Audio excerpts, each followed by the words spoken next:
Olá, seja bem-vindo ao podcast Não é do INSS. Eu sou Rafael Castro, trabalho na RPPS de Navegantes e te convido a ouvir esse podcast que é totalmente colaborativo. Portanto, é feito para você, RPPS. Nossa missão é de compartilhar ideias e experiências aos RPPS. Inclusive, já fica aqui o nosso convite. Se você trabalha no RPPS e quer contar sobre sua história do seu RPPS ou algo que você ou sua equipe façam que seja um diferencial, conte pra gente. Da mesma forma, se você trabalha com algo relacionado ao RPPS, como prestador de serviço, consultoria, associação, vale tudo. Conte pra gente também. É só chamar pelo Instagram, @nãoedoINSS.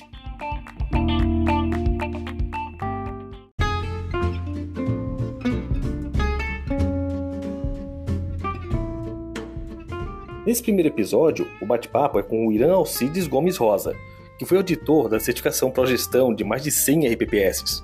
Portanto, se você trabalhou na certificação do seu RPPS, é possível que tenha contato com ele. Agora ele buscou novos horizontes e atua na capacitação da alta direção do RPPS. Isto posto, bora pro bate-papo.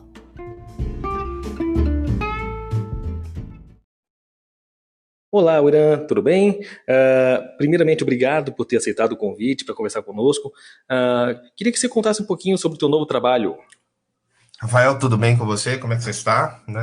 Um prazer imenso estar falando com você, reencontrando novamente. E te agradeço muito, muito aí também esse convite aí a gente estar fazendo essa primeira conversa, né, sobre o projeção propriamente dito, né? E alguns outros aspectos aí que podem influenciar aí diretamente na gestão dos RPPS, né? Bom, hoje estou à frente da AI Consulting GRC, né? Que é uma empresa que é focada em prestação de serviços de assessoria, né, e consultoria e treinamento executivo para RPPS. É uma empresa que foi formada, né, nós já estamos desde 2017 à frente da empresa. Paralelamente, durante esses anos, eu também atuei numa certificadora, né, e foi aí, especificamente, que a gente adentrou no mundo do progestão, né, e dos RPPS, propriamente dito. Né? E com essa experiência que a gente teve de ter avaliado mais de 125, 126 RPPS, se não me engano, de norte a sul do país, de todos os portos, né? A eConsult conseguiu desenvolver uma metodologia de trabalho que contemplasse aí a verificação das dores, né, por assim dizer, da gestão dos RPPS. Pois bem, aproveitando essa parte, Irã, eu já não ouço há algum tempo aí falando sobre o Progestão, pelo menos desde 2017, mais ou menos que já vem sendo falado aí entre os RPPS, mas há quanto tempo que vocês já vêm trabalhando, enfim, com o Progestão, lidando já sobre isso, sobre esse tema, com os RPPS de forma um pouco mais aprofundada? Olha, inicialmente nós tivemos contato com o Progestão e os RPPS em meados de 2016. Foi quando, a partir um pouquinho antes, ali em 2015, a Secretaria de Previdência lançou o programa do Progestão, um programa de certificação, tá? E esse programa ele foi passando por uma série de melhorias e refinamentos aí pela própria Secretaria de Previdência, e chegou um momento que ele foi para audiência pública, né? E nessa audiência pública, a Secretaria de Previdência teve a felicidade de chamar as empresas certificadoras para, como é que eu posso dizer, para discutir esse processo de certificação, como é que seria, quais seriam os elementos a serem avaliados, né? Com a metodologia de trabalho. Então, né, desde 2016, mais ou menos, né, a gente vem conversando com os RPPS de dois pontos de vista. Do ponto de vista da implantação, porque existe um processo de implantação antes de chamar uma certificadora, né, e posteriormente depois na avaliação da gestão e dos sistemas de gestão baseados no Progestão. Então, a gente vem desde 2016 conhecendo esse universo. Uhum. E qual que foi a grande dificuldade que vocês viram enquanto auditores com os RPPS? A principal dificuldade, né, é uma coisa que a gente sempre fala nas avaliações e nas auditorias, né, com os RPPS, é que o Progestão, ele especificamente, ele é um modelo de gestão, tá? Mas a gente não consegue, assim, mas os RPPS, eles têm uma certa dificuldade, né, em fazer uma transcrição do que o Progestão apresenta, no seguinte sentido, né? O que o manual do Progestão apresenta de uma forma geral, é aquilo que a gente chama nas auditorias de evidência objetiva, né? E o que, que é isso, né? É o que precisa ser demonstrado para o auditor, ou precisa ser demonstrado para a entidade certificadora para verificar o cumprimento daquela ação. Mas por trás daquele item, por trás daquela ação, tem todo um processo de gestão que muitas vezes ele não é devidamente implementado ou implantado. Então, o que, que a gente percebe? Na maioria, no início, né? Na maioria das consultorias que atuaram especificamente implantando projeção para os RPPS, elas não implantavam de fato, né? Elas desenvolviam documentos, e esses documentos eram as evidências apresentadas, né? E quando chegava no momento da auditoria, tinha um determinado conflito, né? No seguinte sentido, de que você não via a prática de gestão implantada, mas você viu o documento. Então, de certa forma, as coisas não se sustentavam, né? E aí, com o passar do tempo, acho que esse entendimento foi melhorando, mas ainda tem uma certa dificuldade ainda desse entendimento. Essa dificuldade de entendimento mesmo sobre essas adequações, né, que tem no pró-gestão com o RPPS, você acha que isso é por conta dos servidores que simplesmente não conseguiram entender de uma forma mais aprofundada de como que funciona esse pró-gestão, esse programa? Ou você acha que isso já vem da alta direção que não tem, sei lá, dado atenção para esse pró-gestão? Eu acredito que o ponto que o Progestão ele quer pegar, né, no sentido da palavra, que é a profissionalização da gestão propriamente dita, né. O que eu vejo assim que é a grande dificuldade, né, e aí não é uma dificuldade que é de alta direção, de diretoria executiva, de conselhos ou de servidores propriamente ditos, é uma dificuldade de conjunto, né, disso tudo, né, que é a falta de domínio de ferramentas de gestão. Esse é o grande ponto que eu vejo que dificulta a implantação do Progestão como um todo. Certo. Falando em ferramenta de gestão, eu lembro de não ter ouvido falar tanto sobre o tema assim antes da primeira implantação que a gente teve do Progestão. Isso foi 2019, assim, e acabou sendo algo falando assim sobre algo de muito inicialmente assim sobre ferramenta de gestão, assim, nada muito mais fomentado, né? Então, imagino que já vem aí a solução de vocês com essa experiência que carregaram, né, durante a auditoria, trazendo essas ferramentas de consulting, certo? Isso mesmo, isso mesmo. O que, que a gente traz, né? Com a metodologia que a gente desenvolveu, a gente consegue alinhar as boas experiências que as empresas públicas têm, né? Anteriormente, antes da consultoria, antes da certificação e antes da AI Consulting, né? Eu tive uma grande experiência que foi ter trabalhado como avaliador do Prêmio Nacional da Qualidade, né? E, consequentemente, eu consegui avaliar dezenas de empresas públicas. E aí, naquela época, existia um programa que era chamado de programa GES Pública, né? Que era um programa de modernização da gestão pública que trouxe bastante ferramentas de gestão para empresas públicas. Então, avaliei Correios, avaliei a Copel, né? Entre as grandes empresas públicas nesse setor, avaliei a Petrobras. E com isso a gente conseguiu trazer para a e-consult, né, todas as boas ferramentas que são aplicadas no serviço público e conseguir transformar isso em metodologia de aplicação, né? A gente costuma dizer que a gente apesar da gente estar desde 2017 dentro desse universo, né, a gente conhece muito bem RPPS e a gente consegue transformar essas ferramentas em gestão e em ação propriamente dita para os institutos de previdência, né? Aproveitando, Ira, comentasse agora que foram feitas auditorias em várias empresas públicas, como os Correios, a própria Petrobras. Qual que é a tua experiência com auditoria? Porque, pelo jeito, assim, isso já vem de uma bagagem de longa data, certo?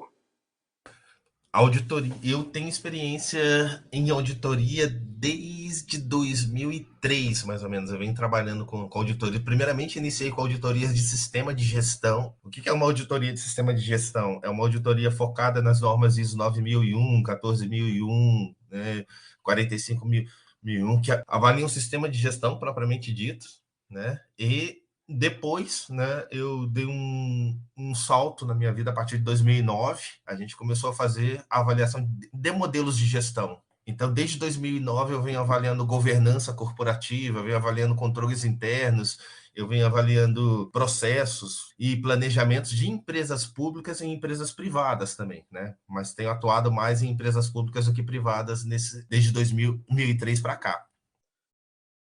Então já são praticamente 20 anos já de experiência, né? Então o tema acaba sendo algo bem fácil de você lidar também, ainda mais num ambiente de RPPS, onde não tem esse traquejo de trabalhar com ferramenta de gestão, né? Sim, sim. A principal dificuldade que a gente vê no RPPS é a dificuldade que muitos gestores, tá? Principalmente gestores que têm poucos recursos, de entender que uma ferramenta de gestão aplicada numa grande empresa pode ser reaplicada em seu instituto de previdência. É lógico, né? A partir das adaptações necessárias, não é simplesmente copiar e aplicar. E a grande, não vou dizer a grande frase, mas na maior parte do tempo, a frase que a gente mais escuta, né, é que, dos gestores, né, é que, essa ferramenta é de empresa privada, então não dá para ser aplicada no meio público, né? E é justamente ao contrário, né? Eu acho que o Projeção está mostrando, se a ferramenta for bem desenvolvida, for bem entendida, houver um processo de treinamento, que isso também é muito complicado e delicado, né? Às vezes a grande maioria das consultorias vem, né, faz o desenho, mas não faz o treinamento, não implanta. Então as pessoas acabam tendo o desenho, mas executam da mesma forma que era feita 15, 20 anos atrás. E aí realmente não vai ter resultado. E aí a gente vem mostrar que isso é possível, que isso é diferente, né? Falasse agora, Irã, de dois pontos que eu queria destacar aqui no nosso bate-papo, e que eu acho que são duas grandes falhas que o RPPS tem. Uma é de que não tem esse treinamento depois que é desenhado a sua ferramenta de gestão. Então, se não tem treinamento, você não consegue tocar isso para frente. E a outra é de que o RPPS muitas vezes quer copiar ferramentas de outros achando que vai funcionar para ele, mas não é o caso, né? Porque o RPPS não faz uma avaliação do nível que ele tem, do nível da equipe que ele tem, que isso pelo menos seja adequado a essa ferramenta, né?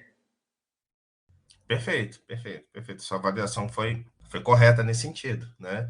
O que acontece é que muitas vezes eles acham que eu posso dar um exemplo assim que é bem comum, por se tratar de um processo que é comum a todos os RPPS. Por exemplo, o mapeamento da gestão de benefícios, né? É uma coisa que, enquanto auditoria, eu encontrava muitos mapas de processos praticamente iguais, que eram copiados dos RPPS, né?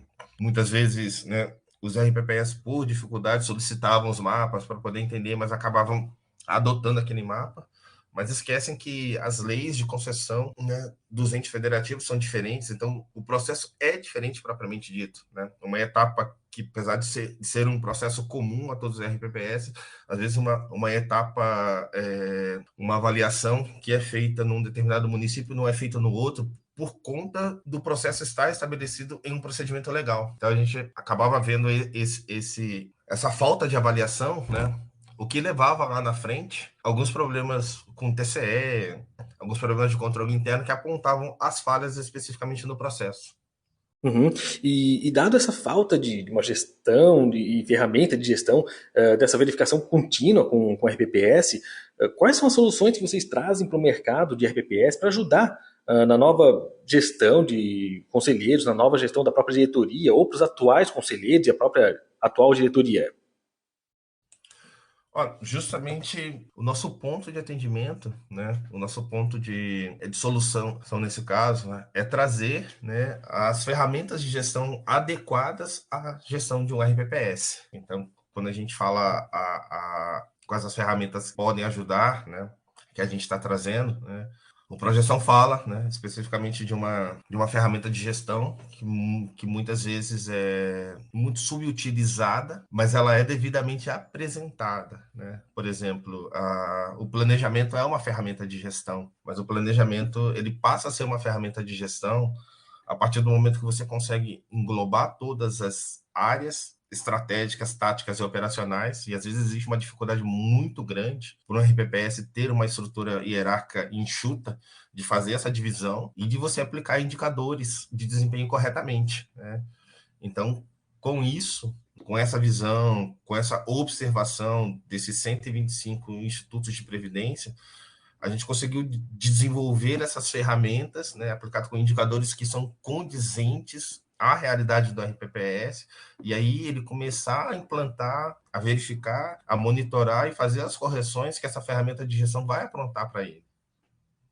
Uhum. Tá? E Esse é realmente, só um exemplo, tá? Esse é sim, só um exemplo. sim. Tem outras ferramentas de gestão que a gente acaba trazendo também, né? Mas o planejamento, no nosso caso aqui, a gente considera como sendo essencial, tanto que todos os trabalhos que a gente executa de implantação de processos de gestão, a gente começa pelo planejamento.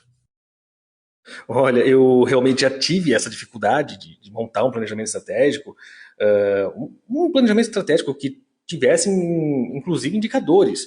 Porque fazer um planejamento partindo de uma ferramenta de vocês já pode ser dificultoso para o RPPS, né, que já não tem, já tem uma estrutura enxuta, né, que já dificulta já entender o que é o estratégico, o que é o tático, o que é o operacional dentro dessa estrutura enxuta. Ainda mais montar algo com indicadores. Isso dificulta muito, né?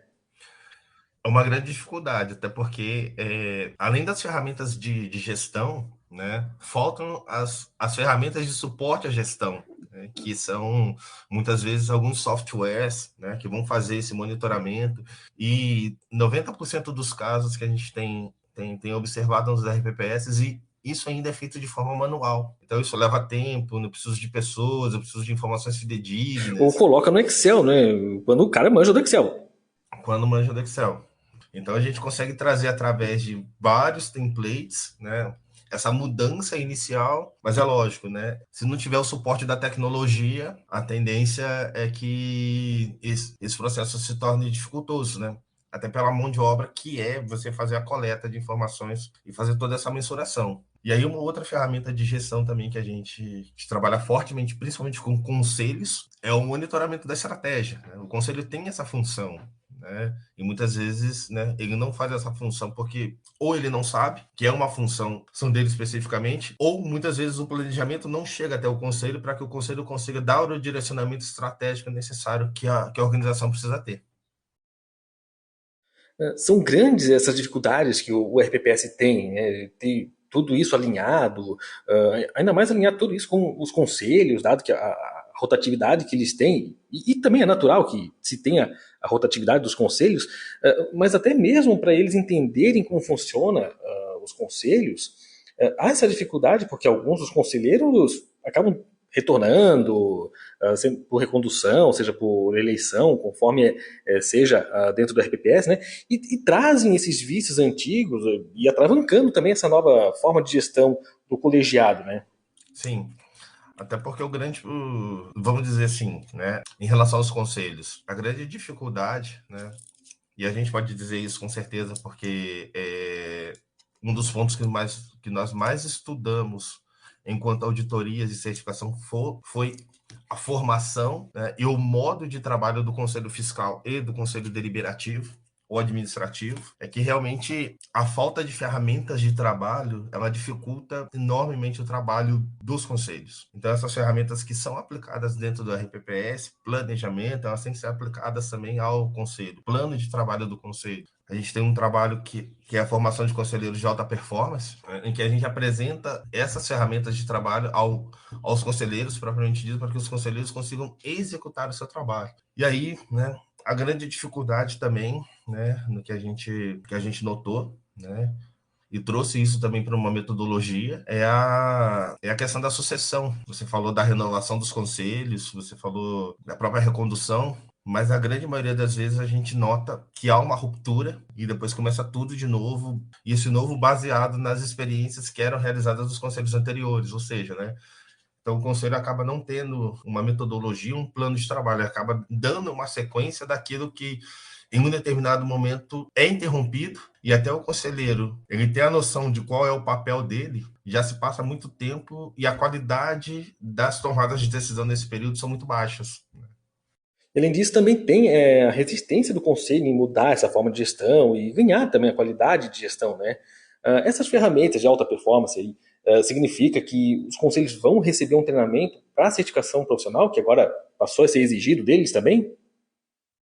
A gente costuma dizer que são duas coisas diferentes. A certificação de um profissional, ela é importante, ela é importante para o processo de profissionalização desse profissional, mas uma certificação, necessariamente, ela não atesta, né, uma competência propriamente dita. Eu falo isso porque também lá na entidade certificadora que eu trabalhei, a gente fazia a certificação de pessoas também, então, propriamente dito, né, uma pessoa que faz uma certificação de auditor líder numa norma, necessariamente ela não vai ter a competência de um bom auditor. Ela pode passar na prova e se certificar, né? Mas ela pode não saber trabalhar efetivamente, corretamente. Então, a e-consult, ela atua na segunda ponta. Para reforçar essa certificação, ele precisa saber trabalhar. Então, a gente apresenta essas ferramentas de trabalho, a gente dá essas ferramentas de trabalho, a gente faz essa formação de ferramenta de trabalho para dizer qual é o processo que o conselheiro precisa ter. Então, a gente trabalha desde o estabelecimento das competências necessárias e que o conselheiro precisa ter, na formatação de um bom regimento interno, que vai dizer como que o trabalho deve ser realizado, os papéis de trabalho mínimos necessários que ele precisa fazer para poder fazer a avaliação, como que ele faz as suas deliberações e também o acompanhamento dessas deliberações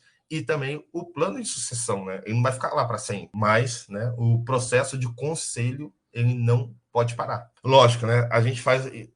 E todos esses conhecimentos eles estão alinhados, né?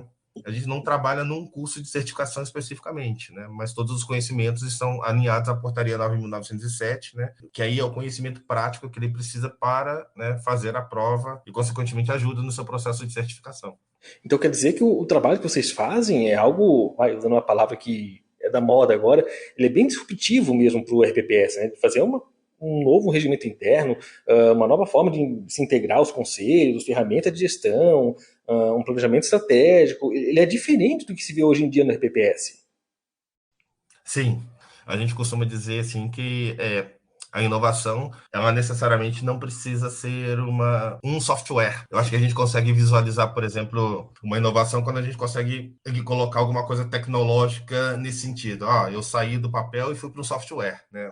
Uhum. Mas a inovação, muitas vezes, ela é uma nova forma de fazer em que você consegue criar uma disrupção com o modelo anterior. E é isso que a gente faz. A gente traz essa nova tecnologia. Muitas vezes as pessoas elas não se dão conta, né? Mas existem tecnologias de gestão. A gente acha que tecnologia é só coisa da máquina, né? Mas você trazer, por exemplo, um PDCA é uma tecnologia de gestão, né? Que aparentemente é um modelo de papel, mas que se aplicado corretamente você consegue gerar um bom processo de gestão propriamente dito no seu instituto de previdência. O desenvolvimento acaba sendo cultural também, né? Não só o tecnológico. São 3 pontos que a gente trabalha: cultura, a educação, que é o treinamento, ou a capacitação, dependendo, e as ferramentas de gestão. São esses 3 pontos que fazem a mudança. Uhum. E isso é aplicado aos conselheiros e também para a diretoria? Eles têm envolvimento nisso? Tem, porque o processo, quando a gente está falando de diretoria executiva dentro de um RPPS, estão englobados, né, até por força de lei, a própria legislação dos RPPS diz isso, né, que a diretoria executiva é formada pelos conselhos, os seus conselhos e os seus outros órgãos colegiados, que aí pode entrar também o comitê de investimentos, né, e a sua diretoria executiva. Então, os 3 são envolvidos na definição muito clara dos seus papéis e como que essa interação precisa ser trabalhada e realizada para a boa gestão do RPPS. Além do dirigente, o controle interno para poder gerenciar tudo isso, com os outros servidores e com a própria direção, eles possuem algum treinamento? Nós temos um treinamento específico para controle interno que também foi baseado, né, na avaliação de 125 controles internos realizados durante as auditorias e avaliações de gestão, né, e do progestão, né, propriamente dito. O que a gente conseguiu identificar e o que a gente conseguiu trazer. Hoje, a cultura de controle interno, ela é ainda muito, na grande maioria dos entes federativos, não vou dizer especificamente do RPPS, ainda é muito frágil. Essa visão de controle interno, ela começou assim, a tomar uma força a partir de 2015, mais ou menos, aqui no Brasil. Já vinha se falando antes, né? Mas a partir de 2015, ela toma uma força e uma importância muito grande dentro dos órgãos públicos. até por conta das leis antifraudes, leis anticorrupção, né, que acabaram surgindo nessa época. E também, né, o ente federativo muitas vezes faz uma confusão de controles internos com controladoria e auditoria propriamente dito. E aí a gente conseguiu identificar isso, né, conseguimos identificar quais são os controles necessários. Muitas vezes o RPPS não tem a visão de qual é o controle que ele precisa controlar especificamente, e com isso a gente conseguiu, então, montar um curso de controle interno que seja voltado para RPPS, né. A grande maioria dos cursos de controle interno falam de controles internos, mas não falam de controles internos de RPPS. E como que isso se reflete? O Progestão, né, nos seus níveis 1 e 2, na ação 3.1.4, estrutura de controle interno, ele permite que se o RPPS não tiver, né, um controle interno próprio, que ele possa ser utilizado da estrutura de controle interno do ente federativo, o que é muito normal e o que é possível de se fazer. A grande dificuldade desse processo é que muitas vezes o controlador interno do ente federativo não consegue ter a visão de que controles são necessários para testar a conformidade das ações do RPPS. Então ele acaba muitas vezes apresentando um relatório muito genérico, né, de poucos controles e que não retratam, né, a conformidade das ações mapeadas, que ele diz, e das ações das áreas de risco de um RPPS. E aí fica fragilizado nesse processo. E a gente consegue fazer essa identificação, né? A gente até sugere nos nossos treinamentos que o RPPS convide o controlador interno do município para que participe do curso, para que ele possa ajudá-los nessa cultura de verificação de controles e ter relatórios mais fidedignos e condizentes e com conformidade atestada realmente. Era até uma pergunta que eu ia fazer sobre o uso do controle interno do ente para o RPPS, porque a estrutura do RPPS nem sempre tem corpo para ter um controle interno dentro dele, né? E como falasse, que só em 2015 que teve algo mais firme no ente. O RPPS, que é uma atividade tão diferente das outras secretarias, eles mesmos não sabem como controlar de fato o RPPS, né? Seja por falta de treinamento do controle interno, seja também por desconhecimento de como que funciona um RPPS de fato. Não, justamente, né? Até porque pensa assim, é uma dificuldade muito grande para o controlador interno da RPPS. Ele também, na grande maioria das vezes, né? Eu falei controlador interno do RPPS, mas na verdade eu quis dizer o controlador interno do ente federativo, né? Desculpa. Ele tem mais ou menos, eu tiro por média aí, né, umas 10 secretarias para poder fazer a verificação, 10 secretarias com 10 controles específicos, não vou dizer 10 controles específicos, mas uma série de controles específicos, e muitas vezes esse controlador interno também tem uma equipe enxuta, né? Então, se ele não tiver a clareza das áreas de risco, quais os controles necessários, é natural que ele faça, né, um trabalho que seja mais superficial, né? E a ferramenta de vocês traz essa disrupção, né, saindo do controle superficial e indo para a alta performance do RPPS. A Isso gente também tira do aplicado. superficial e vai para o específico, que aí são os controles com Uhum. base, né, com base especificamente nos riscos. Perfeito. E tudo isso já anda em conformidade já com o Progestão e com a certificação profissional, né?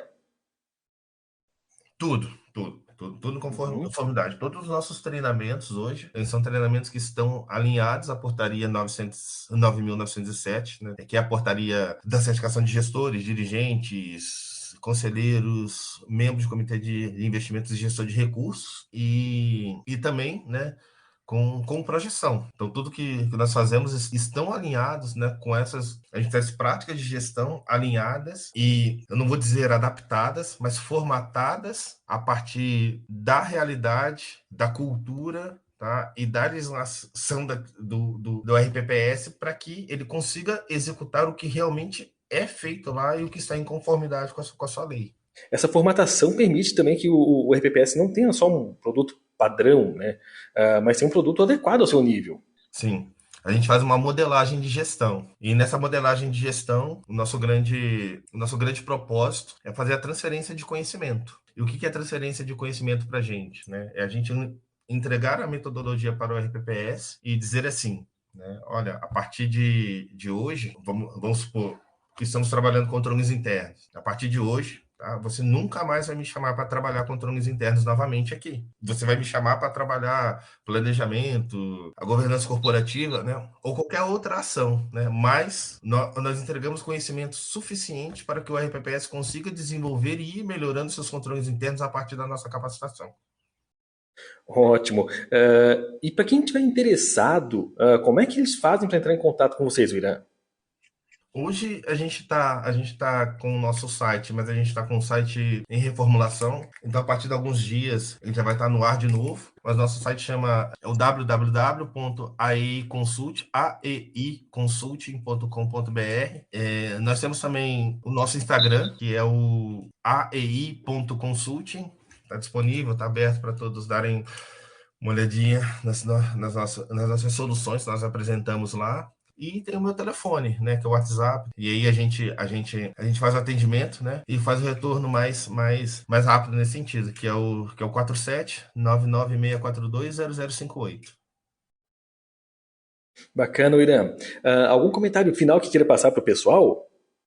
Olha, o que a gente fala, a melhoria da gestão, ela dá trabalho, mas ela é muito importante e ela tem frutos. Então, um bom trabalho de implantação de um processo de gestão, ele é basicamente a garantia, 90% da garantia, né, de que os institutos de previdência eles vão melhorar e vão, consequentemente, fazer uma gestão melhor da sua gestão de benefícios, da sua gestão atuarial e, consequentemente, da sua gestão de investimentos. Que essas, né, são basicamente as três, eu não vou dizer as três principais, né? Mas as três áreas de risco mais avaliadas nesse sentido para que os institutos de previdência tenham uma boa saúde financeira. Então, eu não vou dizer recado, tá? E também nem a minha recomendação, mas, né, é muito importante para o gestor olhar principalmente para as ferramentas de gestão. Muitas vezes o documento ele é bonito, ele traz, ele atesta, mas se você não tiver a competência por trás, não tiver ferramenta de gestão que sustente isso para você, a prática de gestão propriamente dito, isso lá no futuro, lá na frente, ele se perde. Justamente a gente fala que os estilos de gestão eles podem perpassar, tá? Mas o modelo ele tem que continuar. E eu acho que essa é a grande contribuição que o Projeção traz e a certificação vai trazer para os gestores como um todo. Mas ainda precisa se desenvolver as ferramentas para ajudar e para dar o suporte nisso tudo. Muito mais que somente dar um choque no RPPS, é dar corpo também para o RPPS, né? Justamente, justamente. Muito bem. Irã, muito obrigado por ter aceitado esse convite aí para a gente bater esse papo. Agradeço muito aí por você ter ajudado aí o canal e a gente está de portas abertas aí. Rafael, eu que te agradeço o convite. Te agradeço imensamente a gente poder estar discutindo, né? E falando um pouquinho da gestão sobre a RPPS, principalmente projeção, que eu adoro bastante falar sobre projeção, modelos de gestão. Minha vida foi pautada em cima disso e, consequentemente, aí a gente tem bastante coisa aí que a gente pode estar contribuindo e ajudando aí nesse sentido com os institutos de previdência, né? E mais uma vez aí desejo você aí muito sucesso no bom trabalho que está sendo feito aí em Navegantes e conta com a gente aí para o que vocês precisarem. Mais uma vez, Irã, muito obrigado aí por ter aceitado esse convite, por ter conversado conosco. A gente está de portas abertas. Qualquer novidade que tiver da parte de gestão, pode vir falar com a gente, pode compartilhar com a gente, que a gente quer ouvir realmente de você aí, suas palavras, tá bom? Até mais! Tá bom, muito obrigado e muito sucesso aí nessa série de podcasts aí que vai trazer bastante informação e bastante ajuda para os RPPS. Grande abraço.